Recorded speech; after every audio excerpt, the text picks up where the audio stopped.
Well, greetings, everyone, and welcome to City Lights Live, the online edition of the City Lights events calendar. I'm your host, Peter Maravellis.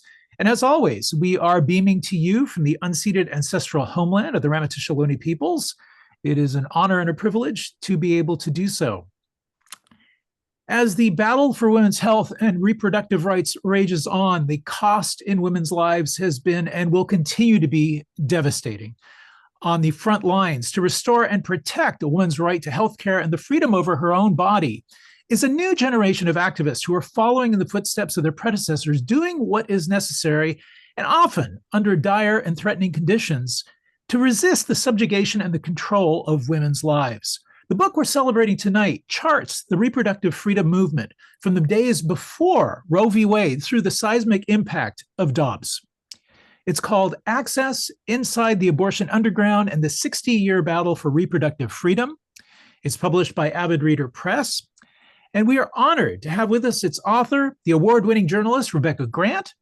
In Access, she takes us on a journey into the underground activist networks that have been working to protect women's autonomy over their bodies over the past 60 years.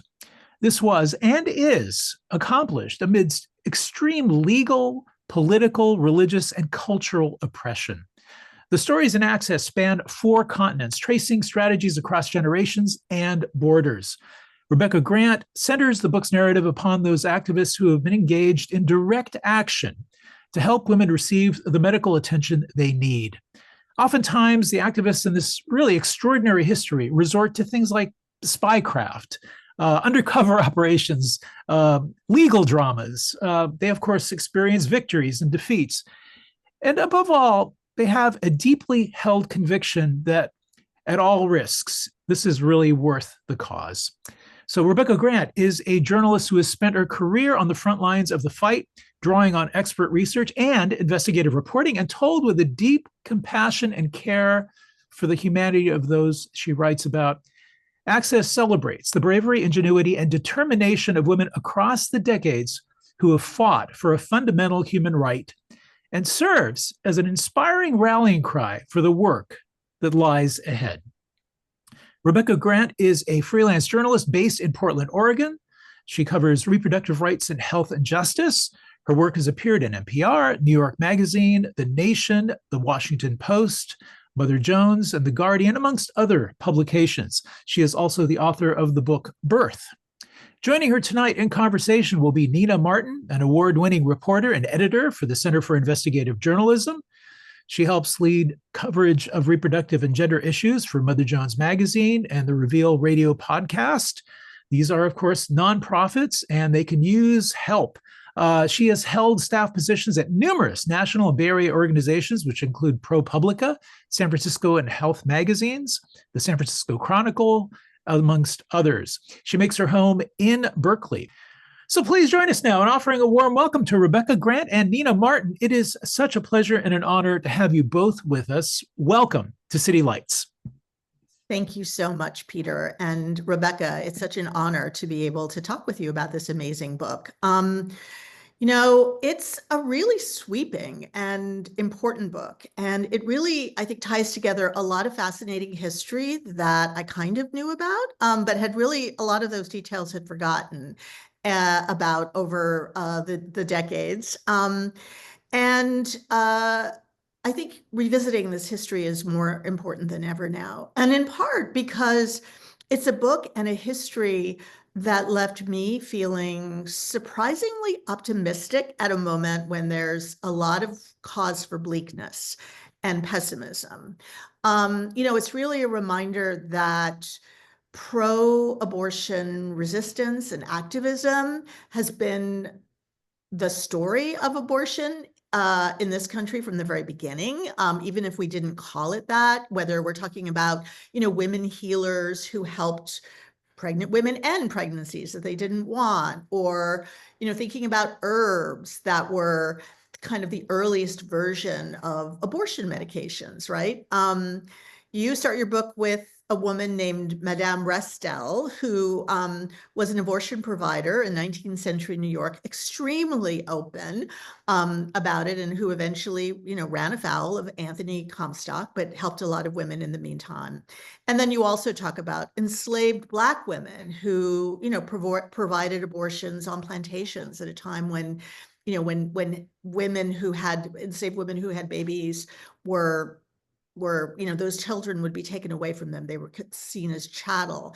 And midwives who, did abortions sometimes, as well as delivering babies and taking care of moms over the decades. So it's a really rich and important history, and a real reminder that so much of this history of reproductive health and reproductive justice has always been in the hands of women who didn't listen to men and about this particular issue. So Rebecca, I'd love, though, to start with somebody who is actually, according to Wikipedia, considered the very first abortion rights activist in American history. And her name was Pat McGinnis. And she was in San Francisco in the 1950s and the 1960s. Can you tell us about her and why she's so important to the history of abortion activism?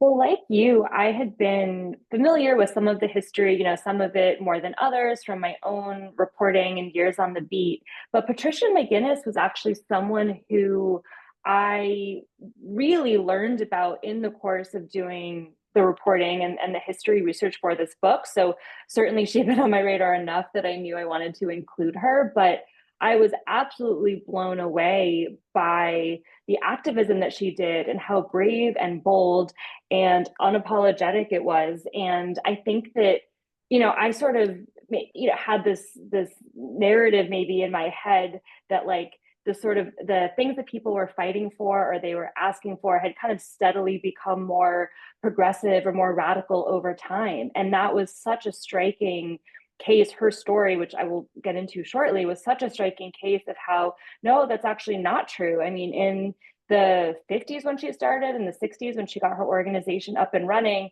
the things that she and her kind of colleagues, her compatriots were fighting for was this message of abortion on demand without apology. And that really is a message that remains pretty radical, I think, even today.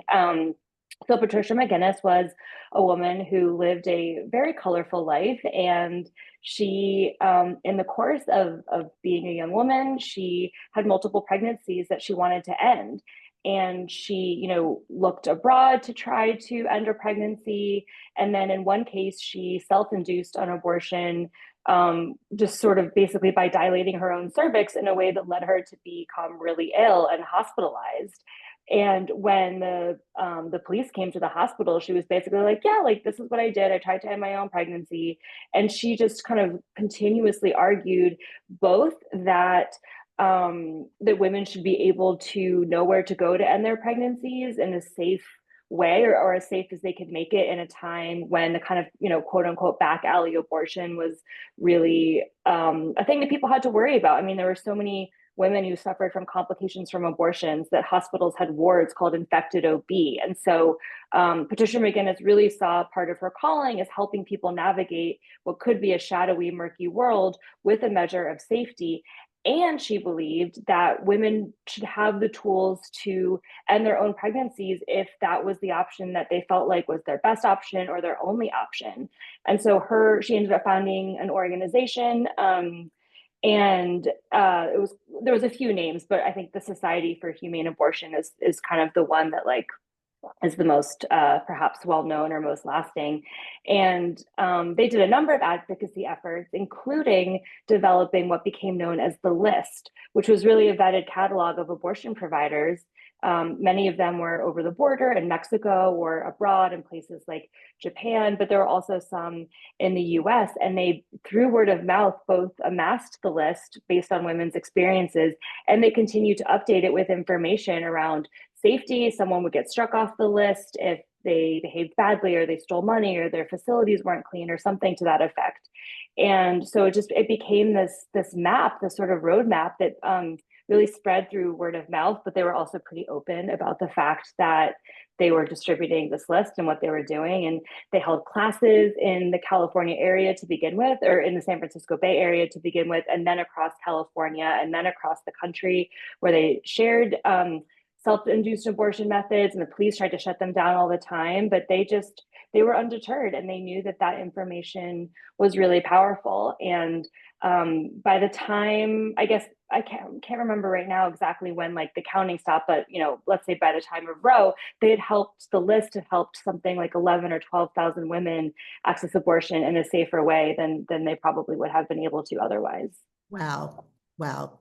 And then to stay with the California theme, there are a couple of others who've also, around that era, really played critical roles in the establishment of abortion rights and sort of the creation of abortion technology, both abortion that could be administered by other people or self-administered. Very quickly, let's start with one whose name was very well known, I suppose, in his era, because he was a man and he made a really big point, it seems like, according to your book, of proclaiming himself as being, the father of abortion, if there could ever be that. Harvey Karman, I think is his name, right? And what he created, that vacuum aspiration. What very quickly, what was that, and how did it affect abortion access in the 60s and early 70s? Harvey Karman was not a doctor, although he did refer to himself and others referred to him as Dr. Karman. And he had actually been studying psychology, and he was hearing stories of women who had had traumatic abortion experiences. And he took it upon himself to try to come up, really at first to become an abortion provider himself. And he was not using, legitimate surgical methods. And at one point, one of the abortions that he provided led to a young woman dying. And so that, far from deterring him or stopping him, inspired him to try to develop abortion technology, essentially, that was less invasive, that came with less of a risk of all of the various complications of things that can go wrong, like uterine perforation or introducing bacteria, which can cause sepsis. I mean, there's just a lot of ways in which, as we saw from the example of infected OB wards, in which sticking something inside a woman can lead to infection. And so he wanted to come up with this less invasive method, and he learned about some reports that had been circulating in kind of medical journals abroad. There was a British doctor, and there were some Chinese physicians, and various kind of people, scientists and medical researchers had come up with this idea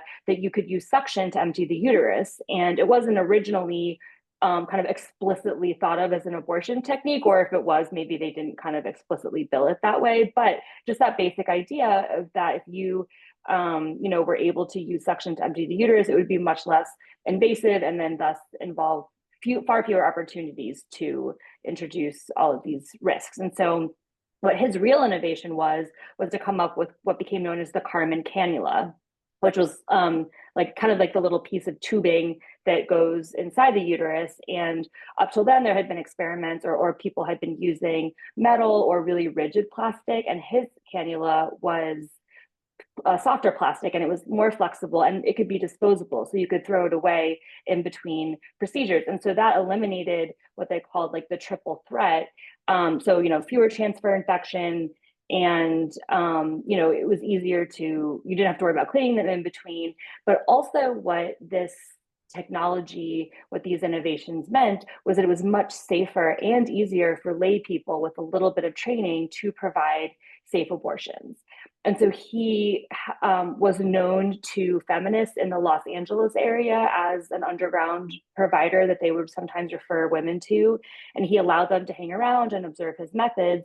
And then they, sort of seeing how relatively simple and straightforward it seemed, they were really inspired to take that technology and make it something that women could have ownership over.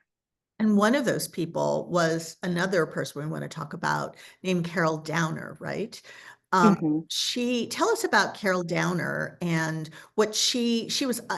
I first heard about her. She was very active in the 60s and 70s sort of self-help, women's taking control of medicine and their own healthcare and their own bodies in a lot of different ways. But she had a particular role around abortion, right? DIY abortions, they used to call them.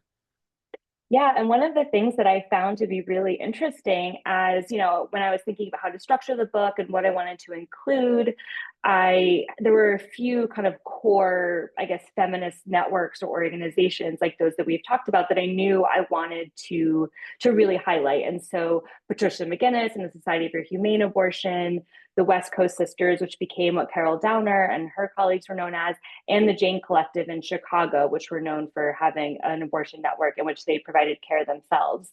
But one of the things that I thought was so cool or interesting was the way that all three of these networks were kind of interrelated, or the way in which there was some dialogue and interchange between them, not always in a way that was like, oh, great, what you're doing is so cool. I mean, there were some disagreements, but Carol Downer had attended a lecture, an event that was conducted by Lana Phelan, who was part of Patricia McGinnis's core group of women who were running the list. And Lana Phelan had written this book called The Abortion Handbook, which had all of that information that I was talking about before that group had amassed over the years.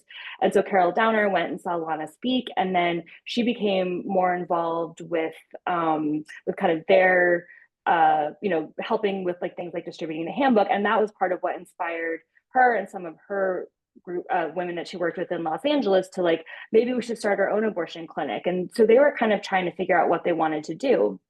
And one of their concerns was that they didn't think that abortion should be something, or really women's healthcare or reproductive healthcare in general, should be dominated by men. Because even in the case of referrals, a lot of the people that were actually performing the procedure were men. And so Downer and the West Coast Sisters, they developed this concept called self-help or feminist self-help, in which kind of women amongst each other, for each other, with each other, in this very kind of peer-to-peer community solidarity based way would provide healthcare for each other, and also learn and share and exchange information and ideas.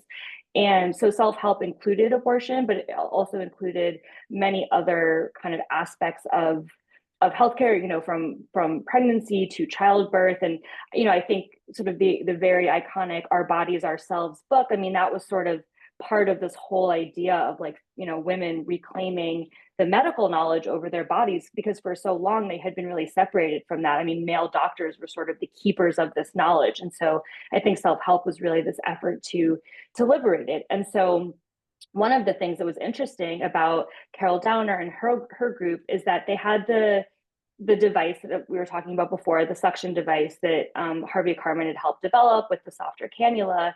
And a group of feminists kind of tinkered together their own device. And there's this fun little anecdote I include in the book about this woman named Lorraine Rothman, who like borrowed some of her husband's lab tubing, and she went to like a pet supply store to get some other stuff, and really just kind of innovated this device.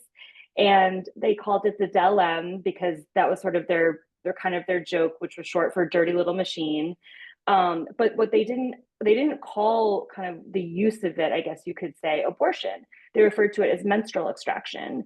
And part of the idea was that you could use it whether or not you knew you were pregnant. You could use it to fully extract your period. So over the course of like 15 to 20 minutes instead of a couple of days. And so if you were pregnant or, had a very early pregnancy, it would end that. But if you weren't, it would just, it would bring back your period. It would sort of, regulate it, which was a lot of the terminology that had been used back in the 19th century and before abortion became illegal. And there was this idea of life beginning at conception. There was much more of an idea of pregnancy and fertility and pregnancy and childbirth as sort of like all of it being this continuum. And so I think what the West Coast Sisters were trying to do was kind of bring that back.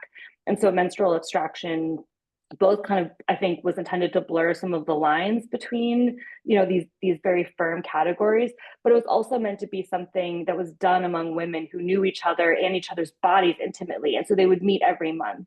And it was not meant to be this kind of hierarchical male provider or provider period providing a service. It wasn't really meant to be a transaction. It was meant to be much more reciprocal than that. And after Roe, I mean, I know I'm jumping ahead a little bit, but Downer was instrumental or really kind of the founder of feminist women's health centers, which were clinics that provided, medical care, but they had this feminist ethos behind them in the way that they delivered and kind of approached reproductive health care writ large. Okay. So before we move to the next phase, I just want to kind of emphasize that all of this was going on in a context that was at least as bad, if not way worse, than today's abortion context, it seems like. I mean, abortion was, at that point, there were no safe haven, for most of the time, no safe haven states. Abortion was mostly illegal in the US, except, in the cases of I guess, rape and incest and the health of the mother for a very long time. And yet these women were doing this work anyways, and Harvey Korman as well, and others. What was just very quickly, what was the reaction of the authorities? Were they criminalized? Did police and prosecutors just kind of stand on the sidelines? I mean, how did they get away with it? I think it's fair to say a little bit of both, or sort of all of the above. So, there was a lot of being really, I mean, it depended a little bit on the group, but there was a lot of being very open and bold about what they were doing. And I mean, Patricia McGinnis, like, full on taunted law enforcement with the hopes that they would arrest her because she wanted to have an arrest so that she would be able to bring a case. And I think Carol Downer kind of, was going after a similar type thing because then maybe they could set a new precedent. And so there's like another funny little, or I find it funny, little anecdote in the book about Patricia McGinnis. I mean, basically like begging the police to arrest her. Like, here I am handing out information about abortion, which violates the municipal code, 83-1, and they weren't doing it because they knew that that's what she wanted. And so just like a random guy who was there ended up doing a citizen's arrest in that particular example. And so they were not afraid, or if they were afraid, they didn't let that fear stop them.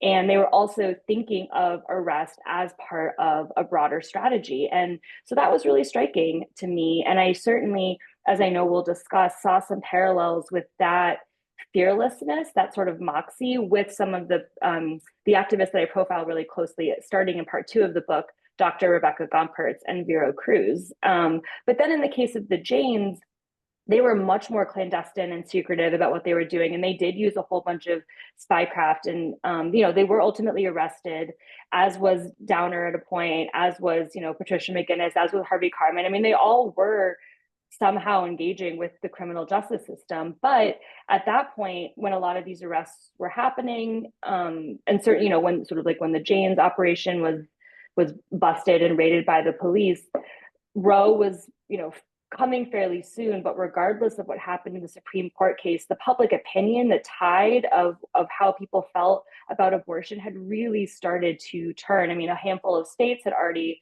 liberalized their laws, but also doctors and clergymen and politicians. I mean, people were speaking up about the importance of the issue in a pretty meaningful way.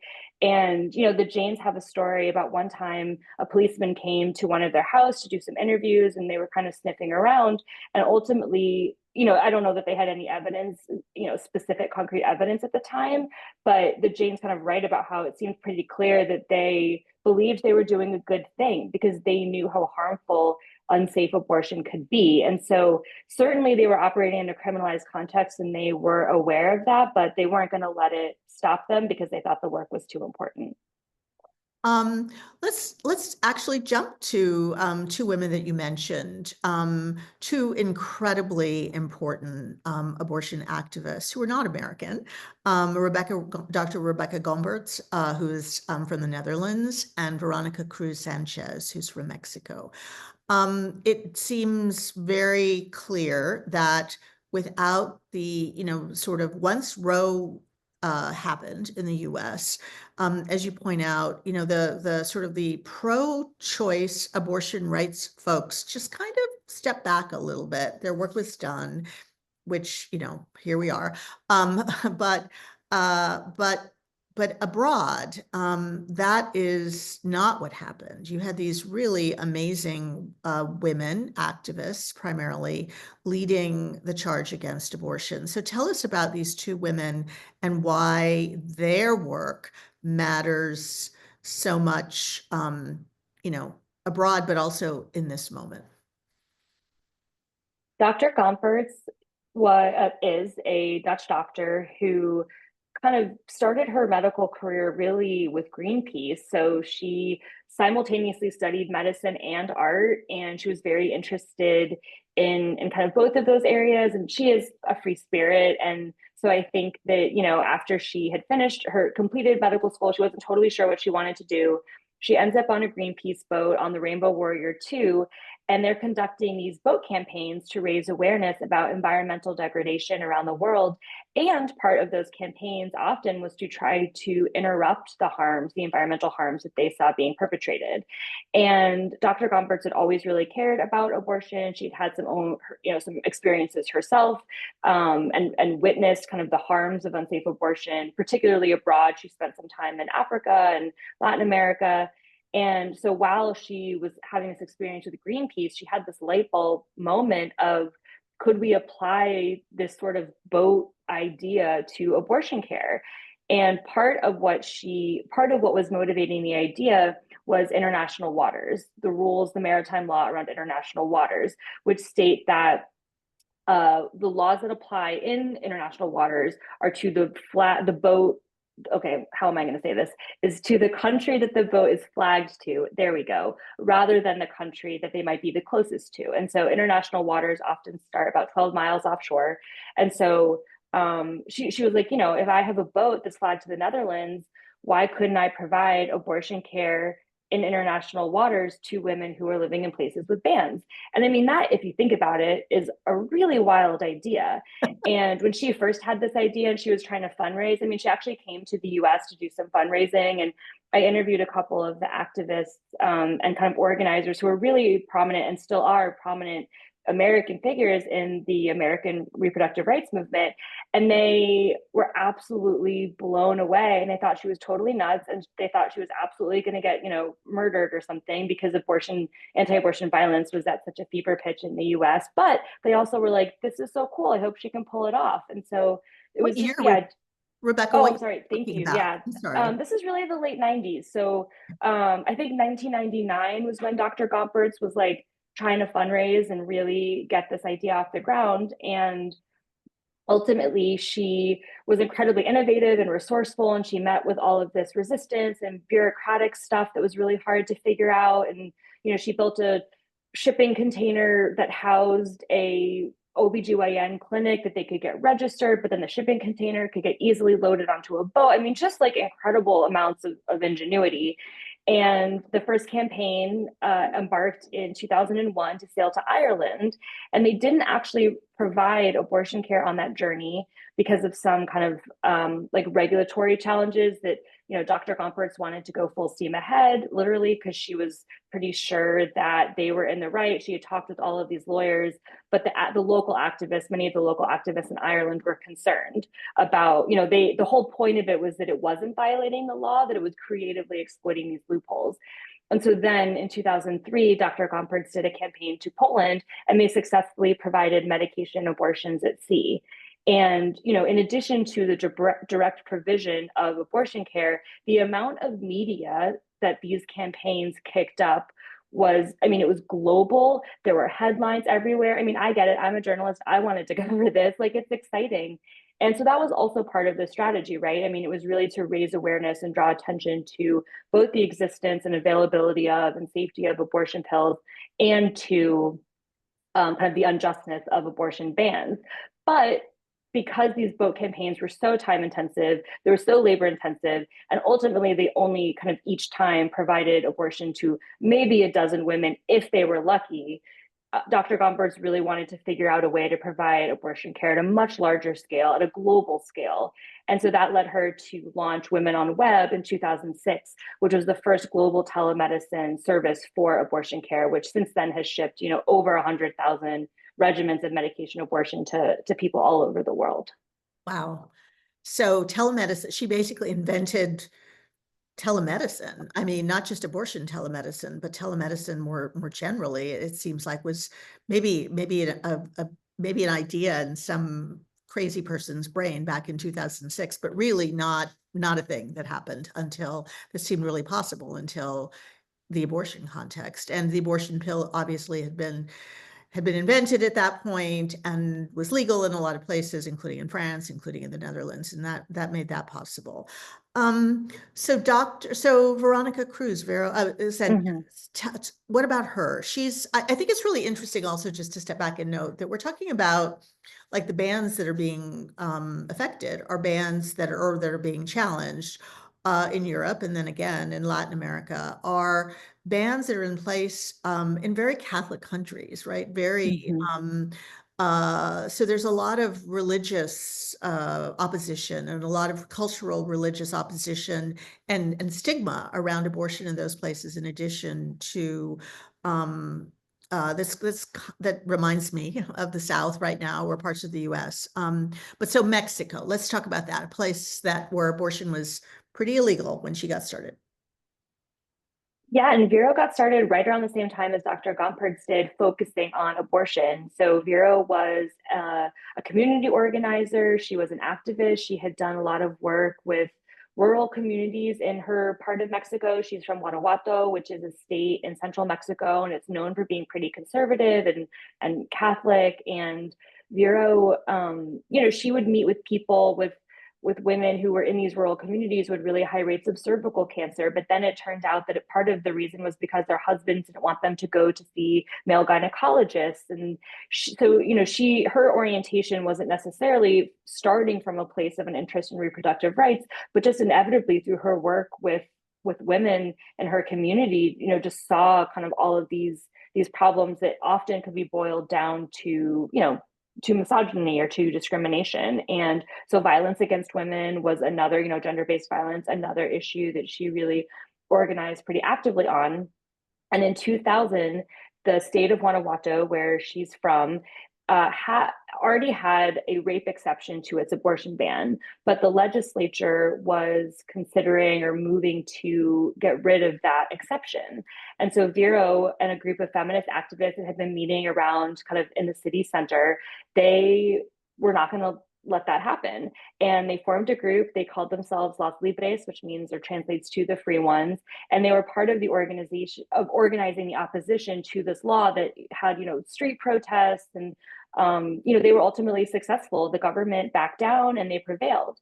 And so Vero had this realization that, okay, we fought so hard to protect this rape exception, but what good is it if someone has been raped, if they've been assaulted, and they're unable to access an abortion, if there's no place where they can go, or they don't feel safe, or they don't know where to go? And so Vero found an OBGYN in Guanajuato who was willing to, a female OBGYN, who was willing to see patients that Vero brought her way. And, Guanajuato, the city, is a big university town. There's a beautiful university there, and there's students from all over. And so, word was really spreading quickly through the university community. And there was a professor or two who would share the information about Las Libres with their students. And so there was this referral network that was kind of set up, not perhaps super dissimilar to what I had been sharing before about Patricia McGinnis and the list. And then this OBGYN went to a global international conference, and she learned about abortion pills. And she learned that one of the two, so medication abortion consists of two medications, mifepristone and misoprostol, which can be used together, or misoprostol can be used on its own to end a pregnancy. And misoprostol was available over the counter in Mexican pharmacies as an ulcer medication. And so the doctor came back and she was really excited. And so rather than doing procedural abortions for most of the patients who Vero brought her way, she started doing the medication, giving them the medication. And Vero was there as a support person. And she thought, well, this isn't like neurosurgery here. Like, I can ask some questions and then explain to someone how to use this medication and continue to be that support system for them. And that was really how what's called the accompaniment model that Vero developed kind of got off and running. And so, in the beginning, she and her team, they would share information with women who were seeking abortion. Like, you can go into the pharmacy, this is what you buy, this is how you take the medication. The boxes of miso, as it's kind of casually known, often in those boxes, there would be 28 tablets, but most women only needed 12 to 16 to end their pregnancy. So there would be leftover. So then Bureau would say, save it. And then for the next person, if there's someone who can't afford to go to the pharmacy and buy their own, pass it on to them. But in addition to passing on this medication, tell them about your own experience, hold their hand through it, provide them with support, just like do what they need from you and let them know that they're going to be okay. And so the accompaniment model was all about this peer-to-peer kind of solidarity based model of sort of women kind of almost serving as doulas to each other through this experience. And then the network would grow and grow and grow through this kind of organic way and continue to grow. I mean, over the course of the past 25 years, I can't remember off the top of my head, but there are accompaniment networks all over Mexico. I mean, they really, because they were meant to be autonomous, they were meant for people to start their own in their community and kind of adapt the model to how they wanted.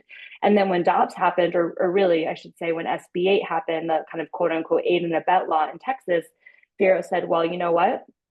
We can extend this model across the border. And so she's always viewed it as something that could be replicable on a global scale, and very much views that as part of her mission, and really stepped up around the Dobbs decision to lend her support to women here. Yeah. I mean, one thing to mention in all of this is that as like one of the really important things that happened in a number of these really Catholic countries is that the publicity around this work, the activism around this work was really important in changing people's voters and the public's minds around abortion. Ireland is an amazing example. Mexico City is another. Argentina. These are all extremely Catholic countries. Portugal, I guess, or was another one, right? I think, or Spain. These very Catholic countries that now have abortion laws that are far more robust than they could ever have than authorities maybe and people there could ever have imagined 20 years ago. Is that fair?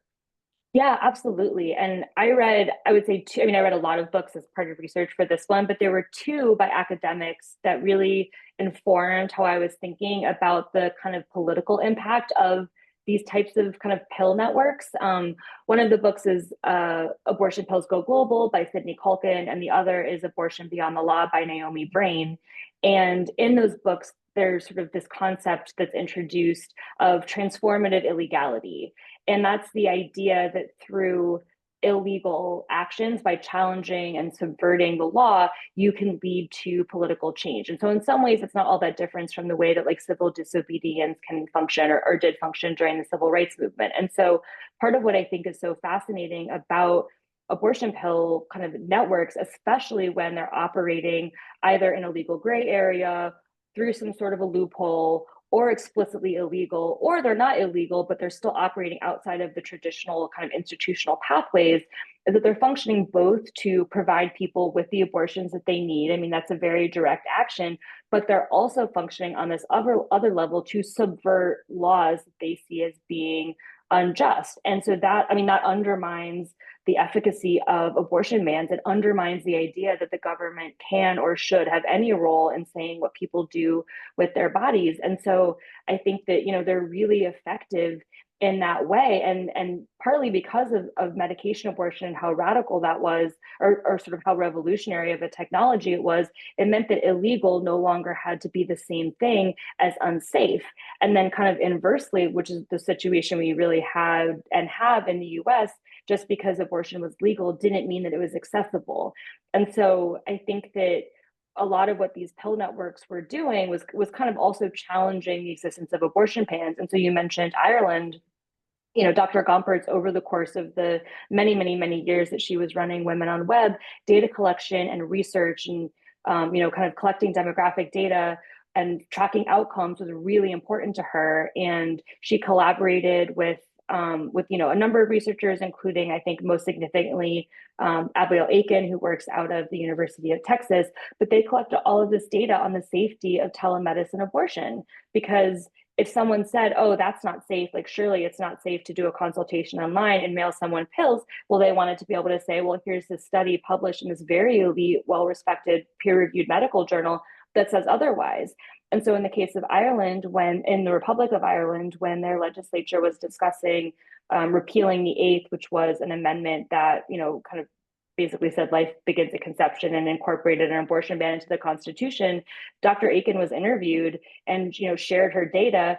And so both the data on the safety of telemedicine abortion and the sheer numbers of medication that were funneling into Ireland, largely through Women on Web. I mean, there was a lot of people ordering medication from these websites. The legislature kind of was like, well, what is the point of these laws? I mean, obviously there was years and years and years of building that kind of culture change, but certainly it was a really pivotal part of that. And then in the case of Argentina, which I'll just touch on briefly, they have one of the most, if not the most organized, kind of large, robust, sophisticated abortion pill networks in the world. They're known as the Socorristas, and they publish a website with like, I'm going to say this wrong, epidemiological, I think I got it, and like demographic data about all of the work that they were doing. And so there was this way in which the activists were recognizing that even if what they were doing was on one side of the law when they started, they were still building towards a time when perhaps their work could lead to being on the other side of the law, right, to that legal change. But also in the event that the law gets changed again, those networks would still be there. Because I think there's a lesson we've seen in the US, there's kind of seeing it in Argentina now, that like laws can always change. You can't rely on the law for abortion care to remain accessible. You have to have these networks that exist outside of it. And it seems as if I don't know that we're going to have a lot of time to talk about Plan C and organizations like Plan C that are American organizations that really draw a lot of their knowledge, a lot of their inspiration from the work that's been done by Dr. Gommertz, by Vera Cruz, and by so many other activists in Europe and in Latin America. And can you tell us really quickly, like what Plan C is and how there's a bunch of other similar organizations, but how it is really helping do something post-Dobbs that many people thought is kind of insane. It doesn't make any sense to them, which is that since Dobbs, since 2022, when the Supreme Court overturned Roe versus Wade and the Dobbs decision, a lot of people on the anti-abortion side said, that's it, we've done that, we're going to win now.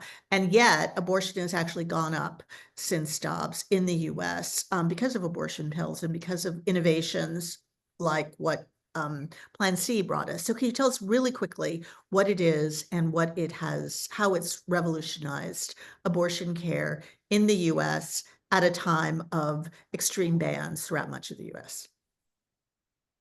Plan C is a nonprofit and organization that was founded by two American public health researchers, Elisa Wells, who had worked, did some time with the Population Council and worked at an abortion clinic and, just had this robust public health background. And then also by Francine Poitou.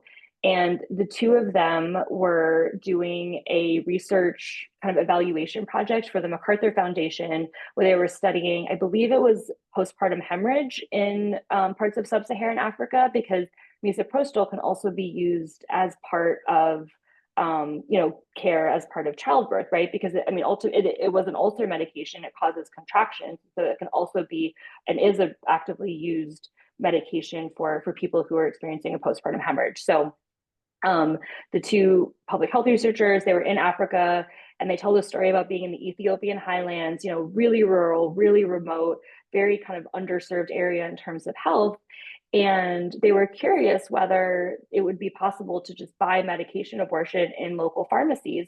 And so they sent a colleague into a pharmacy, and she came out with what was called a safety abortion kit, which was also what's called a combo pack. And so it's like a kind of package of medication in which there's both mifepristone and misoprostol, all as part of one pack.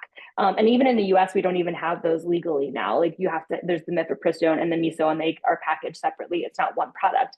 And it would cost like $5 or something, which certainly by Ethiopian standards is a lot, but it was just wild to compare that to the $500 or $600 that the medication cost when you accessed it through a brick and mortar clinic. And so Wells and Coito were just like, this doesn't really make any sense. And they were really inspired to start an organization, to start kind of a campaign to change the way that people in the US thought about abortion pills. And so around 2016, abortion was kind of a hot topic, I think, around the first kind of Trump election, certainly. And Elisa Wells was curious about how easy it was to find misoprostol online, kind of through the black market. Like if you Googled how to find abortion pills from the US, what would happen? What would the websites be like? What would the experience of trying to buy them be like? Would you receive it? So she conducted this little experiment, and she found that there were places that were selling the misoprostol. And then, a little bit later, she decided she was actually going to do a trial purchase of one of these websites. And the experience was like a little sketchy, but within, I think a week, a postal person came and there was a package with medication abortion with misoprostol that she had ordered. And Clancy ultimately did testing from some of the websites that they bought pills from, and they found that overwhelmingly the quality was like pretty high and reliable, and the medications were what they said that they were. And so Plan C today is this website that has vetted information about medication abortion through online vendors, through telehealth platforms. And so it's not organized on a state by state basis, but people in every state can go, even in Texas or Alabama or wherever, they can go and find out what the options are. And the vetting system in some ways kind of is an echo again of Patricia McGinnis in the list, where they're monitoring what would otherwise be a sort of unregulated potentially space to ensure safety and efficacy. And then Plan C has also fought really hard to remove some of the onerous regulations that are on mifepristone. And so the COVID really shifted kind of the FDA's orientation. For a long time, mifepristone couldn't be mailed, which meant that outside of very controlled kind of studies, telemedicine abortion was not possible in the US. COVID really changed that, but Plan C had been kind of fighting to liberate abortion pills for years at that point. And so, their work is both kind of in the self-managed abortion ecosystem to make sure that that is safe and people have information and resources for how to do it safely, but they've also been longtime advocates for removing regulations that don't need to be on mifepristone so that it is more accessible. And that is, in fact, one of the really key reasons that abortion access in the US is certainly changed. I don't want to say it's easy. I don't want to, especially if you are a low income, person who doesn't have access to, say, a computer where you can go online and do telemedicine or whatever. But the number of abortions in the US has increased since Dobbs, and that is kind of an amazing thing. Due in no small part to telemedicine. I think just one in 5 abortions now happens via telemedicine, and that shift has happened in just a couple of years. So it's a remarkable transition. Yeah. So I want to invite people who might be listening to come to the chat and ask any questions as we wind up this really what I have found really interesting conversation. Rebecca, I want to ask you a couple things. So, in the US, especially if you kind of live in the journalism world, repro journalism world, it can feel really bleak right now. Like there's so much happening. The forces of the anti-abortion forces have not stopped. It's not going to get better. There's a big effort to make abortion pills unattainable at the federal level by doing things like reviving this zombie law, the Comstock Act from the 1870s, or rolling back FDA approvals, or creating new things that sort of ideas that, for example, that abortion pills, they must they must be discharging terrible chemicals into the water. We must stop them because they're environmental hazards or whatever. The attacks continue over and over, and there's always a new one. And so that can feel really bleak. But I would love to hear you talk about the big lessons, the positive lessons, or the, that you have, that we should draw from the 60-year history that you've told. The work that's been done both by the early activists in the US and Plan C, but also really people like Rebecca Gomertz and Vero Cruz Sanchez. Part 3 of the book, which we really haven't touched on because there's been so much other good stuff to talk about, is really the story of, I mean, it starts in 2020, so it starts before Dobbs, it starts during COVID, but it's really a story of how, given the fact that, federally protected or constitutional abortion rights were on borrowed time in the US, that activists really stepped up to make sure that abortion would remain accessible in all 50 states. And as you said, certainly telemedicine abortion is not an option for everyone. People deserve to have access to brick and mortar clinics if that's what they want or if that's what they need. But the fact that so many activists really were like, I'm willing to put my safety and my livelihood on the line. I'm willing to potentially break the law to ensure that abortion remains accessible is just incredibly inspiring, I think. And so Part 3 really focuses on many of what are called community support networks, but they're really kind of like underground abortion distribution networks. And many of them had experience in abortion rights activism or grassroots work before, but many people didn't. And they were just really fired up about what happened. It kind of tapped into the right people. And those networks have sent out tens of thousands, and I believe maybe since Dobbs, like 100,000 total. And this is not telemedicine. I mean, these are just kind of like community activists who are putting pills in the mail. And they built up their whole supply chain and infrastructure. And much of that was supported by Dr. Gompertz or supported by Vero Cruz in different ways, but really to make sure that no matter what happens in politics and the courts, no matter what the FDA decides, that these, abortion pills will remain accessible to people who need them if they know how to find them. And so I find that really inspiring. And it was so interesting because my manuscript was due, like the production deadline was just a little bit after the election. And so I was checking back in with all of my sources before I submitted it. And some of the people who were the most chill and the least freaked out were people who are operating in this space that, might be a legal gray area or might be illegal.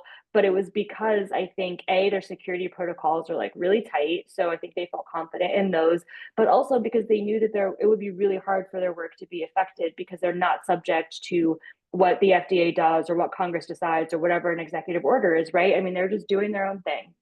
And so I think that just strikes me as being incredibly brave.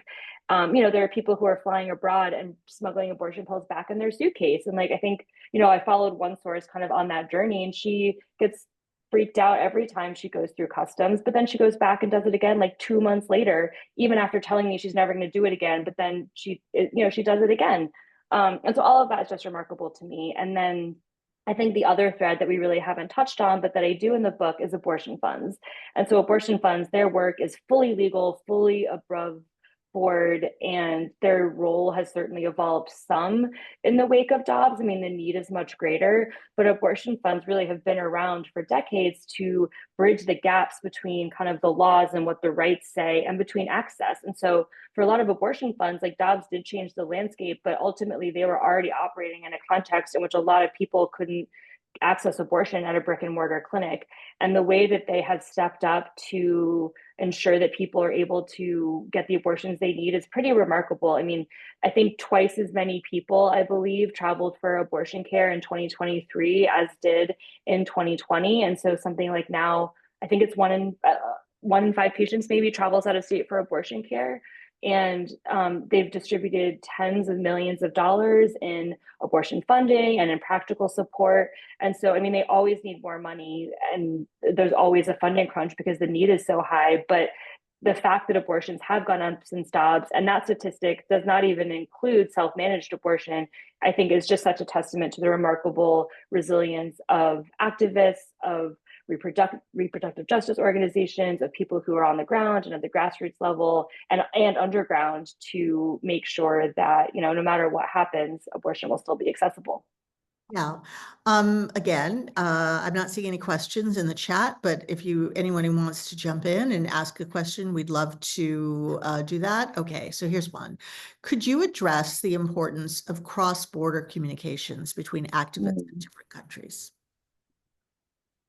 I think it's really important. And I think that in some ways it is a challenge from what sources have shared with me about their experience, but then in some ways it also leads to incredible collaborations. And so I think the cross-border communication between the US and Mexico is certainly one that feels really salient for me. And so, as I said before, Vero, after SB8 or kind of around SB8 in 2021, publicly offered to help people in the US access abortion pills. And her organization, Las Libres, was getting really inundated with requests from the US. And some of those requests were in Spanish. They were from Spanish speakers who, maybe lived in the border regions, but many of them were in English. And that was really a challenge for the Las Libres team, because most of them weren't fluent English speakers. And so they ended up kind of working with or bringing in this group of American expats who live in Mexico, who were like, you know what, we'll take over those types of, we'll take over the English inquiries, basically. We'll handle the inquiries that come through Plan C. And once the Americans took over, they also adapted. Right? Yep. There was the old hippies. Yeah. Yep. They were very excited to get involved. But once they took over, they also adapted the accompaniment model to kind of what worked best for them. And so one of the women who was kind of spearheaded that transition, whom I call Alana in the book, she said that they were being very gringo about it, but they were like, listen, we want to have a form. We want things to be we want there to be a system. We want there to be a protocol. And they felt better having it be a little bit more transactional, as opposed to the way that the Mexican activists had handled it. And then, Vera would also talk about how demanding Americans were, how everyone that reached out was like, I want my medication now. I want good customer service. And, she was sort of like, this is free. Like, I'm not even from here. Like, just sort of, and of course people are scared and vulnerable. And so it makes sense that, that they would be perhaps expressing some stress. But I think that was really interesting for both the Americans and for the Mexican activists to work together to identify some of the cultural differences, to overcome the language barrier, but then also really to inspire each other and to adapt to their own context. I think another example that I'll just say, try to keep pretty quick, is Poland and the Polish activists, who both work in a really kind of intentional cross-border way with other activists around Europe, because Poland is one of the only countries in Europe that still has an abortion ban. And so there's this kind of cross-border network that, there's an organization in the UK, there's one in Germany, there's Poland. I think there's maybe 6 that are total part of it that help Polish women access abortion care outside of the country. And so that kind of cross-border collaboration, certainly is not just happening in the US, but then I also talk some about in the book about how the activist who founded the organization, the American organization, Shout Your Abortion, she developed this really strong bond of connection with a group of Polish activists, and how they would also exchange ideas and information, and how that American activist was in Poland when SB8 went into effect. And for many, that was kind of a death knell for Roe versus Wade, because the fact that the Supreme Court allowed SB8 to go in effect was a really bad sign for the fate of the Dobbs case, which was coming up not that much later. And so Amelia, who was the founder of Shout Your Abortion, that was kind of a wake-up moment for her, or a light bulb moment maybe, of like, wow, the Polish women they have these pill networks, and they've been operating in this criminalized context for decades, and we can really learn from them. And that informed kind of some of what Shout Your Abortion's work, or kind of their orientation to medication abortion, was moving forward. So, and I'm not going to give every single example, but there's also a lot of cases of like tactics and strategies being shared. So these huge marches that happened in Argentina that were part of the Marea Verde, or the Green Wave, which led to the culture change there. You can kind of trace some of the history for that marches back to both other movements within Argentina, but then also feminist organizing that had happened in the US in the 1960s. And then the Polish women were inspired by Argentina. I mean, there's so many incredible examples of activists across borders. You know, the internet is really annoying in a lot of ways, but also these people being able to connect with each other and see what each other is doing, and kind of replicate those strategies, I think has ultimately been incredibly powerful. Yeah. Are there any other if there's no other questions, I have another one. Please jump in if there's anyone out there that has any question at all for Rebecca Grant. My other question is well, I have two. One is, first, very quickly, tell us about what Dr. Gompertz is doing now, because I think that one of the things you talk about it a little bit in your book that's really, I think, fascinating, is that she is working to expand not just access to abortion pills, but also ideas about what abortion pills can do, including be used as a contraceptive. That woman, from what I have seen and observed and reported, she just loves a gray area. She loves like a murky boundary or a blurry line that she can figure out how to create really dramatic change with. And so she has, over the past couple of years, really devoted a lot of time to aid access, which she launched in the US in 2018 as a sort of counterpart American version of Women on Web. And so aid access now is one of the, I think, the biggest provider of telehealth abortions to all 50 states in the US. And so she, was working on aid access and is very involved and very passionate about that. And in addition, as Nina said, she has been working on this project to get mifepristone registered in Europe as a weekly or on-demand contraceptive. And so part of why that feels important to her is because, kind of like in the way that collecting all this data on telemedicine abortion felt important, is because ultimately mifepristone is not available through legal channels in lots of parts of the world, because those countries, like whatever the regulatory body is for pharmaceuticals, they're like, oh, well, that's the abortion pill, so we're not going to register it here. Or in some countries with abortion bans, it's registered, but it's there as like for miscarriage management. And so like misoprostol, because it was available everywhere, that then really opened the door to this off-label use particularly in Brazil, but really all over the world and in Mexico, right? Women discovered they could use misoprostol for abortions. And so certainly, that off-label use is not what Dr. Gompertz is explicitly focusing on, but she has talked a lot about the way in which, if you can have the quote unquote abortion pill be used as an on-demand or weekly contraceptive, and so it could be a contraceptive that you take after you have sex, rather than having to take it every single day, or it's something you could take every week, and it's not hormonal in the same way of kind of, long-standing birth control is. So she's also, because a lot of people have side effects from hormonal birth control, or the kind of the most common options, haven't been innovated on for a long time. So I'm sort of jumping all over the place here, but I think that's because there's so many different things that this mifepristone project really touches on. So it's improving women's health technology. It's emphasizing other uses for mifepristone, because research on mifepristone has been so hampered by its reputation as the abortion pill and the regulations. It's, having kind of a contraceptive that's more flexible, and it's trying to blur the lines and make mifepristone more accessible more broadly for other reasons. And then that, kind of helps to emphasize that abortion and miscarriage and contraception and pregnancy and all of these things are part of this continuum. And, I think that is really powerful in and of itself, because, an early abortion could also just be bringing your period back. And that framing can be pretty powerful. As doctors, and, whether we're talking about Carol Downer and menstrual extraction, or going back literally hundreds of years, right? Bringing back your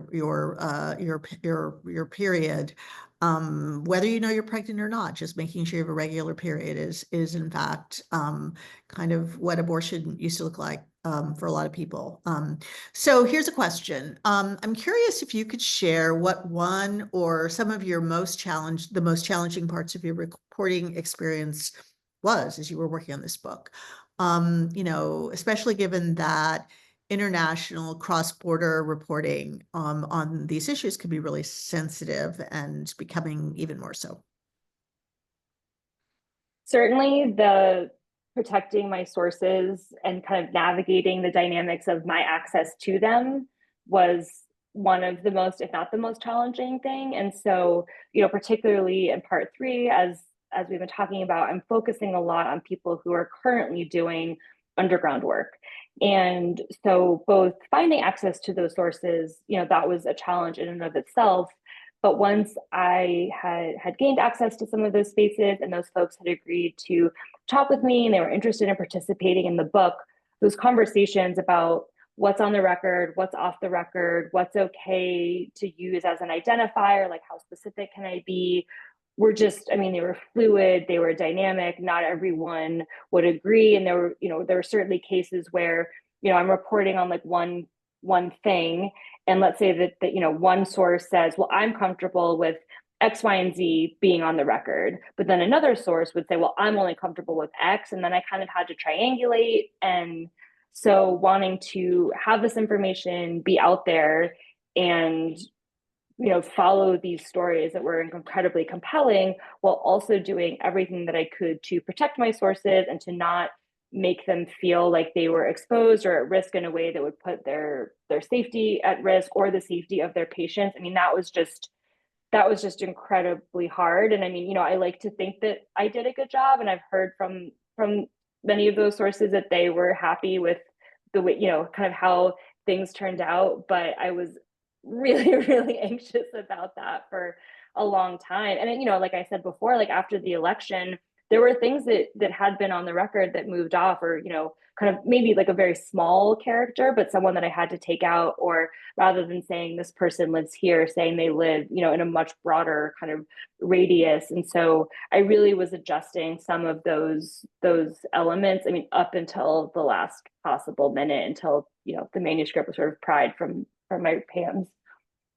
Well, how about, I guess, sort of another way into that is sort of what were we've talked about the sensitivities. What about the surprises? Was there anything that kind of jumped out at you as being, you've been covering this issue for 10 years, you have written for many excellent publications, you reported on this deeply, you're very well sourced, and yet what were the surprises? One of the things that really surprised me was how many of the women who are involved in the community support networks, who are doing some of this underground work, are of retirement age. And I, had so many fascinating conversations with my sources about why they took on the risk that they did, and why they felt like, certainly why it was important, but also why they felt like it was something that they wanted to spend so much of their time doing. And there were, a few kind of common themes. One of them was, I have the time, I have the energy, I'm not working, I've retired, my kids are grown up and they're out of the house. So there's not a job I can get fired from. No one's waiting on me at home. My husband has his hobby. I would like to have abortion pill smuggling be my hobby now. And I think that there was just kind of like a fuck it attitude. I'm hoping I can say that on here. Where they were just like, I have nothing, not like I have nothing left to lose, but just they didn't feel like they maybe had as much at stake as someone who had a 2-year-old at home, and maybe they worked in like a medical field or something, and they were worried about losing like a nursing license, right? They just felt like they had less at stake. I think they also felt fairly invisible because they were older women. And so they're like, no one is going to be paying attention to me regardless. That's just the way I exist in the world. Certainly not when I'm going through customs.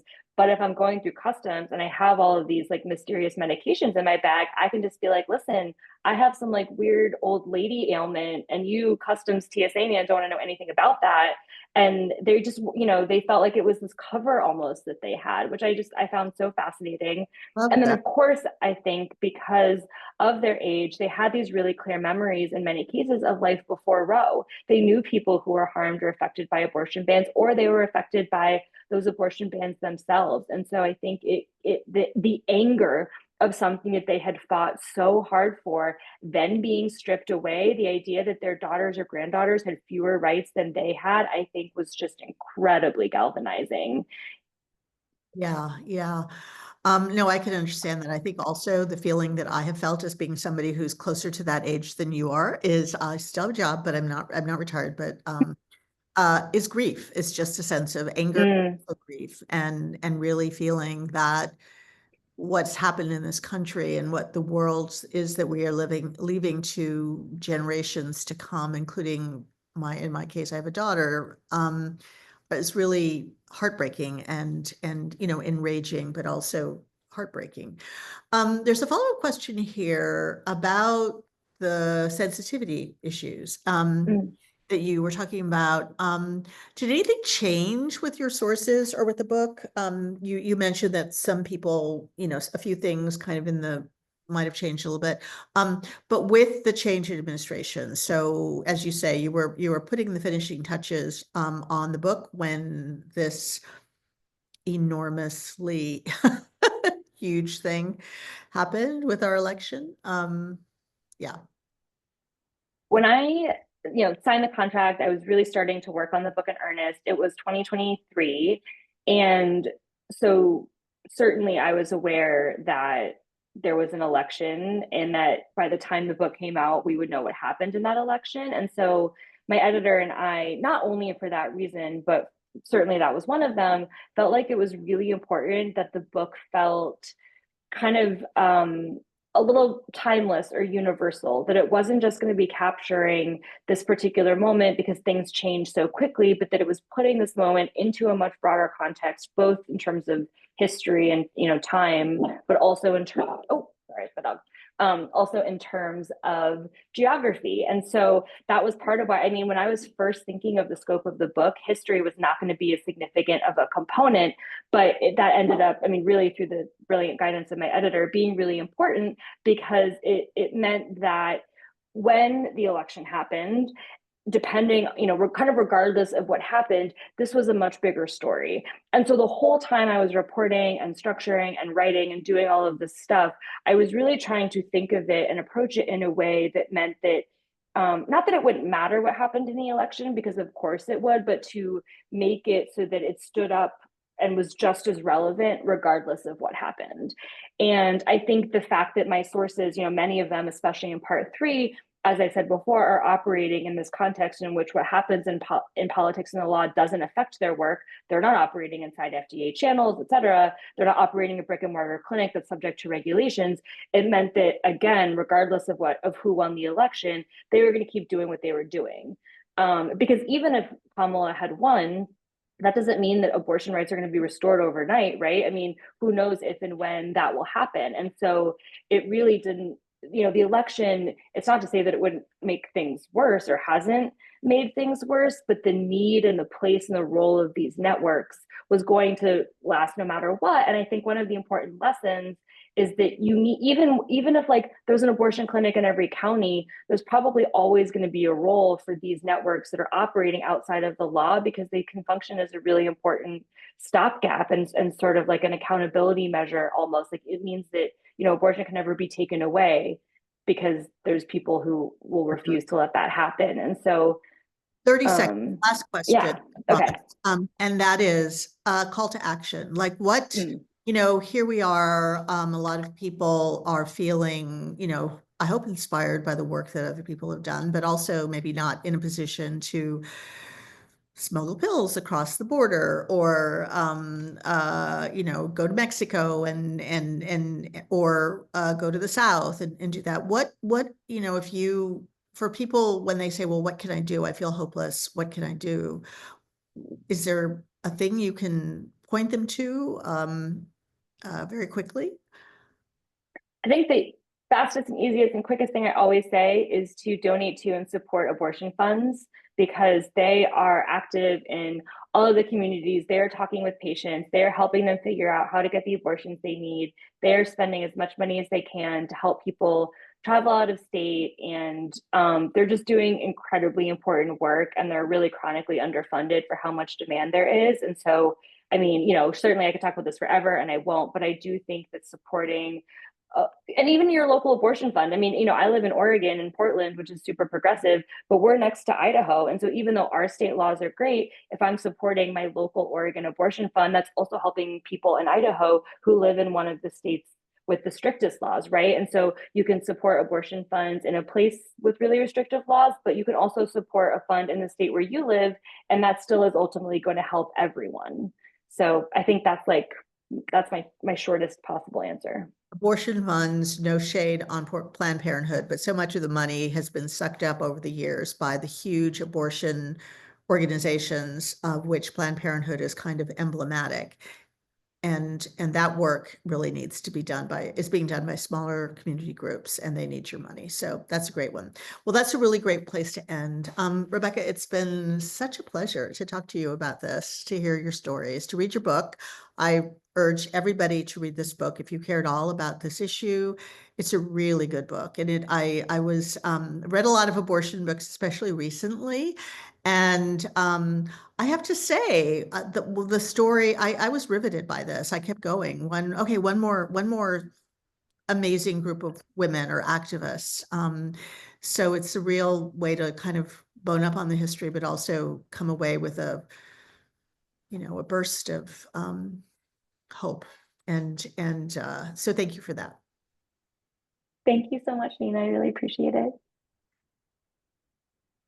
On behalf of City Lights, I would like to offer our thanks, and not only for your generosity in joining us tonight, but for the vital work you're both doing. Rebecca Grant, congratulations on this great book. And Nina Martin, it was an honor having you with us and being such a great interlocutor. And of course, thanks for all of you in the audience for joining us. And I would like to remind everyone, we have posted links in the chat with which you may purchase books, or better yet, if you're in the hood, come on down, pay us a visit. We are in San Francisco's historic North Beach District. We are open 7 days a week. Our hours are 10 a.m. to 10 p.m. every day. And today's event has been made possible by support from the City Lights Foundation, fostering an active engagement with books and literary culture, and dedicated to sustaining a vibrant community of readers, writers, and independent thinkers. So goodbye, everyone. Take care, stay strong, fight the good fight, and we hope to see you all again soon. I had a great time. Really appreciated your questions, Nina. Thank you so much for having me, Peter.